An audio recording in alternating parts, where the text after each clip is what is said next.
Hello, good morning, and welcome to This Date in History, also known as TDH.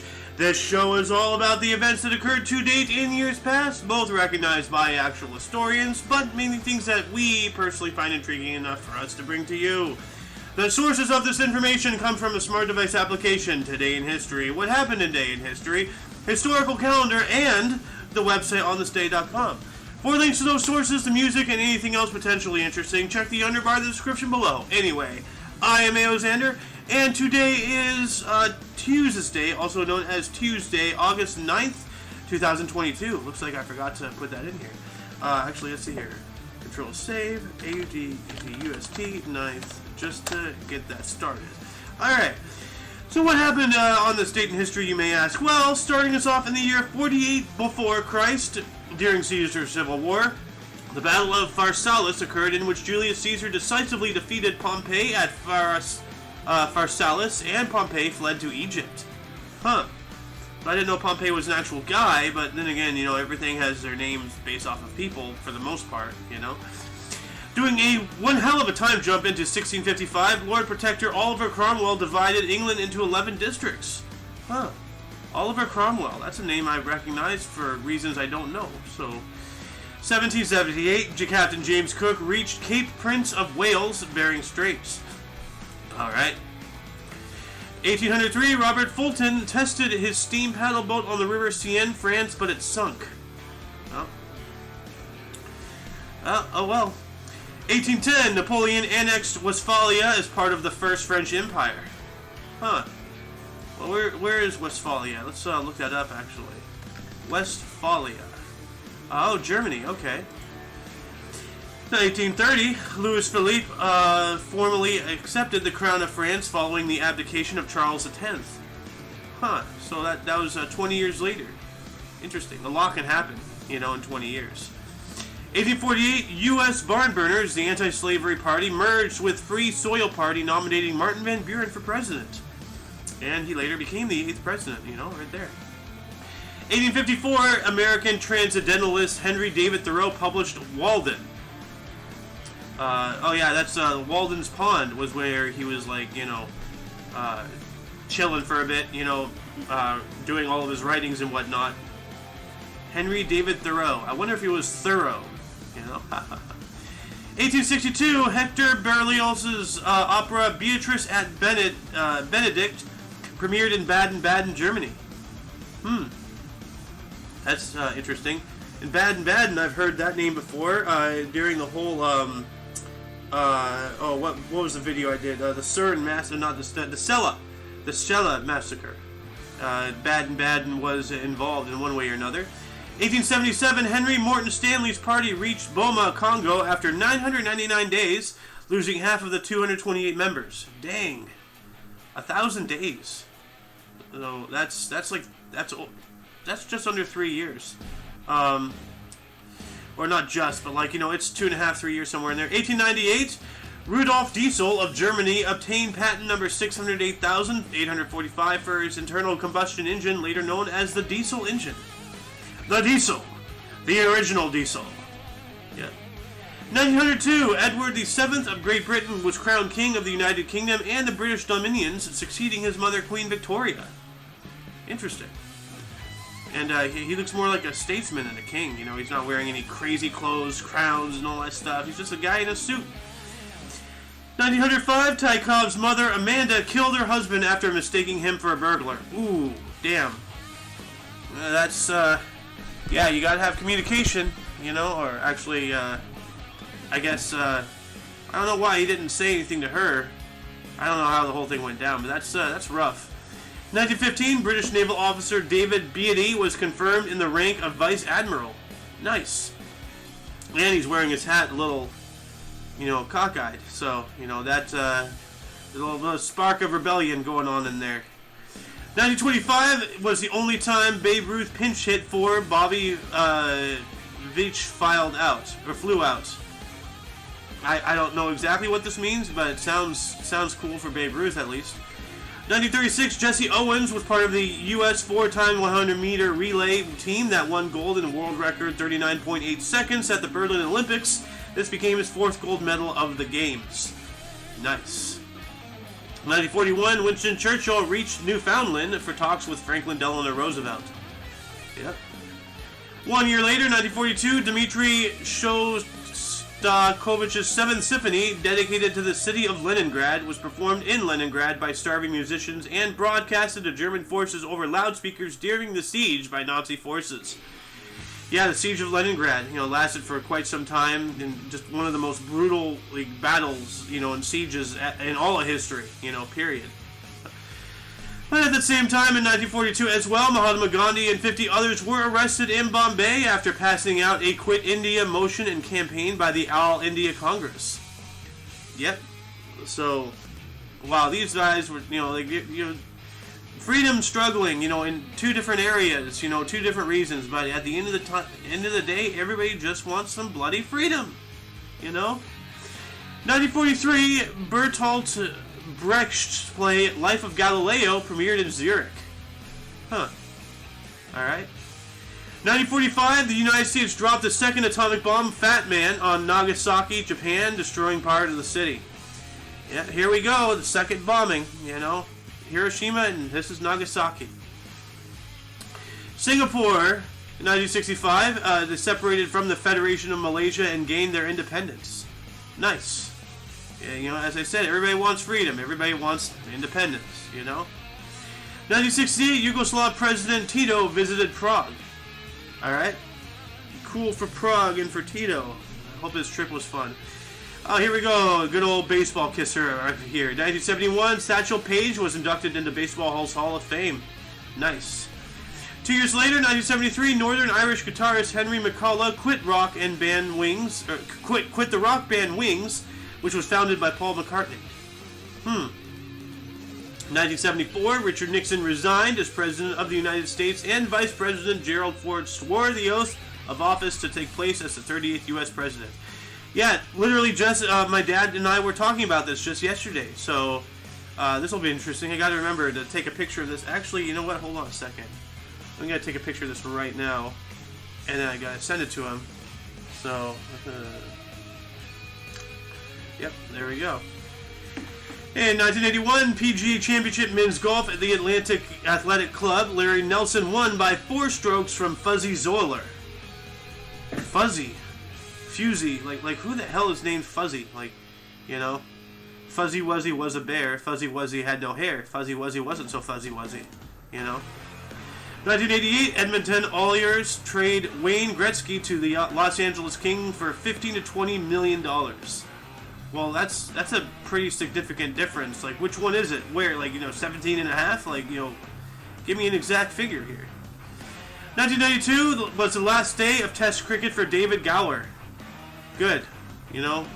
Stop with this cricket stuff. Make it make sense a little bit, It's kind of like, an old form of Blurns ball from Futurama, if you know what that is. They made baseball more fun. So, 1997, Just to See You Smile, single released by Tim McGraw, later received the Billboard Song of the Year in 1998. Cool. 1999, Russian President Boris Yeltsin fired his Prime Minister Sergei Stephenson and for the 4th time fired his entire cabinet. Wow. How many times you got to replace your whole cabinet, my friend? Yeltsin, obviously you're doing something wrong, just leave. Moving on up into 2000, the next millennium, South African President Thabo Mbeki unveiled the Women's Monument commemorating the role of women in the anti-apartheid struggle. Yep, good. 2001, U.S. President George W. Bush announced his support for federal funding of limited research on embryonic stem cells. Yes, this whole stuff we're still going on about today, abortion, legal, illegal, back alley coat hangers, the problem is a human one, not a political one. People just got to be more responsible for their actions, stop going around and smashing and dashing, stop getting pregnant, close your legs. It's that easy. Just, here, pretend my hands are your legs, okay? Just do this. Boom. Problem is fucking solved. 2002, San Francisco Giants outfielder Barry Bonds hit his 600th career home run. 10 years later, 2012, Jamaican sprint superstar Usain Bolt won the 200 meter at the London Olympics in 19.32 seconds to become the first to win 100/200 meter double in back-to-back Olympics. Nice. 2012 as well, during the women's Olympic football, the gold medal was won by the U.S., beating Japan 2-1 in the final. Dang, 2-1. I thought football was our sport, you know, like, I know the Japanese are like, you know, mean little guys, but I mean, how can we have such a close score? 2016, U.S. swimmer Katie Ledecky won her second gold medal of the Rio de Janeiro Olympics in 1 hour 53 minutes. Actually, no, I guess in 1 minute 53 seconds, or 1 minute 53.73 seconds. Why is it hard for me to read times? In the women's 200 meter freestyle, ahead of Shara Sjöström of Sweden and Australian Emma McCowan. Also in 2016, U.S. swimmer Michael Phelps swam 1 minute 53.36 seconds to win the men's 200 butterfly gold medal at the Rio de Janeiro Olympics. Defeated Japan's Masato Sakai by 0.04 seconds for his 20th Olympic gold medal. Wow! 20th. Good lord. Oh, huh. 2017, a giant inflatable chicken resembling U.S. President Donald Trump was placed outside the White House as a political protest. Yeah, so what, are they just calling him cocky? I mean, he already knows he is, you know?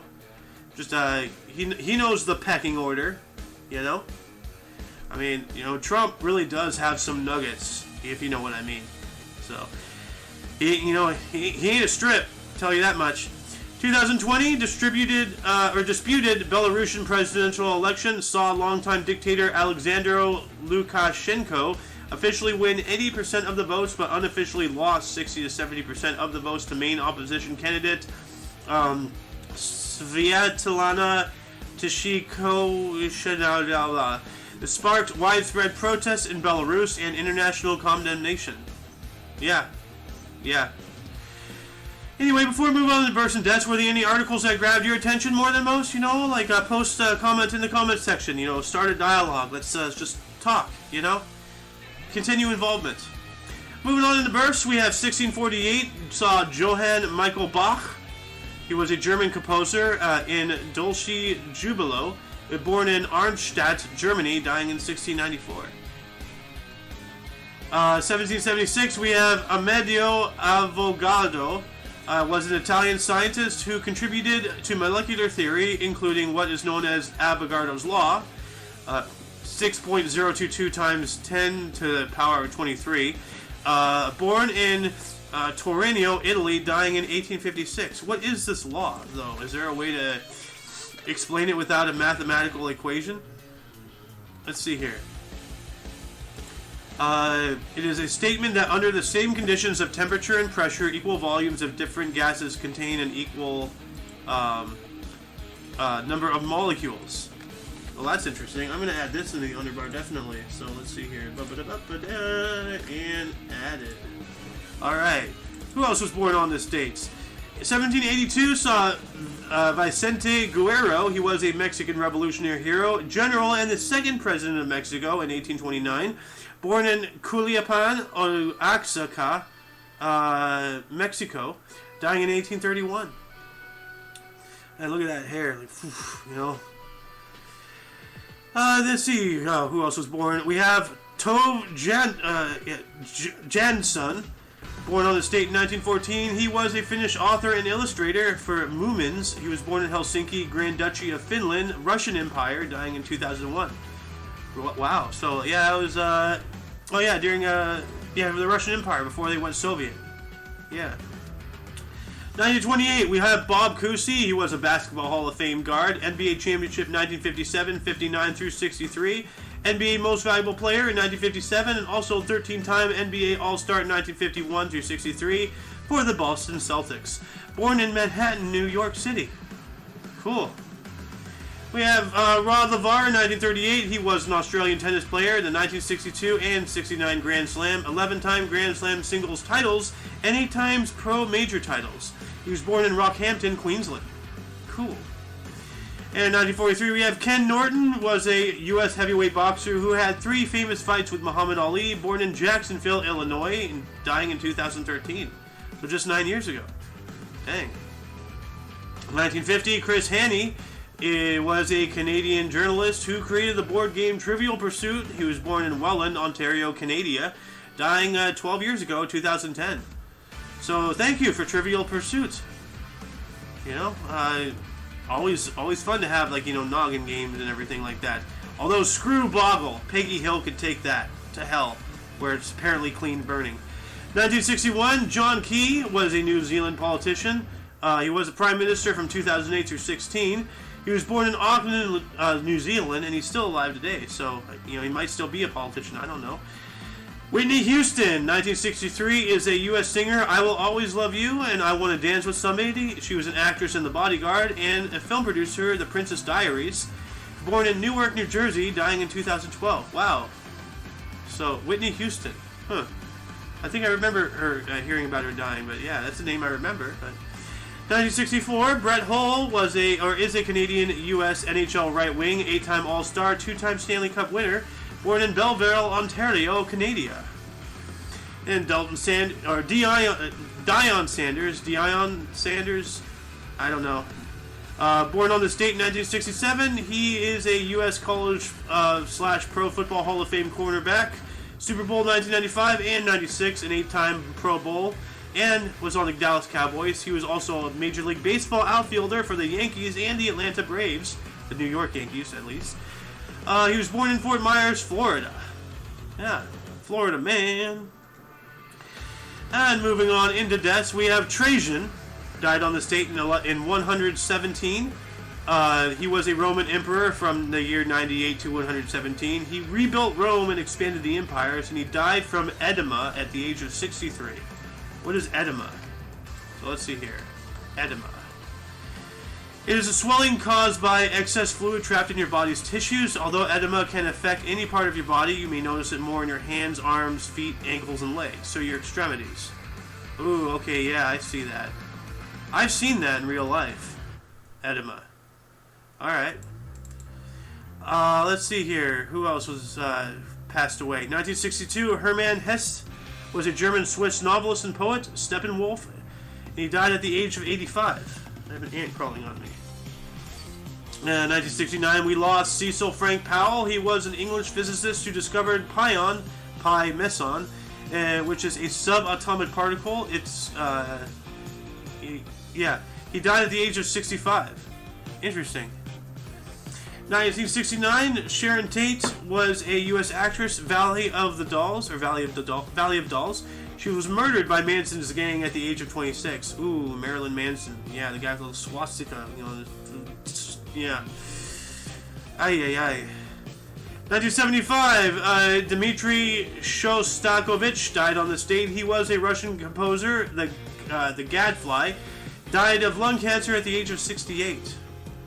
And Jerry Garcia, 1965, was a U.S. rock and bluegrass guitarist, singer-songwriter, Grateful Dead, Uncle John's band Ripple, Broke Down Palace, and a painter. He died of a heart attack at the age of 53.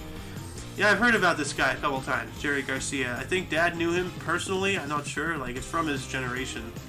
So, and that concludes the show. Once again, you can check the underbar, the description, for any links that you may be interested in, including but not limited to everything Omni Coalition. We have other channels on other platforms. Go check us out.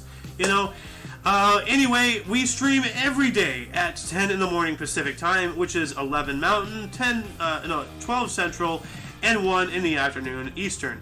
If you live in any other time zones, well, I think Hawaii is 8 in the morning because they're 2 hours behind us. But I don't know. Anyway, I'm not your calculator. 10 in the morning Pacific time, you can figure it out. Simple Google search. Anyway, I am Ian Xander, and you are you. And until you catch us tomorrow, don't forget to look right and left at every intersection, rate 5 thumbs and subscribe. Until then, toodles! Let's go, Brandon.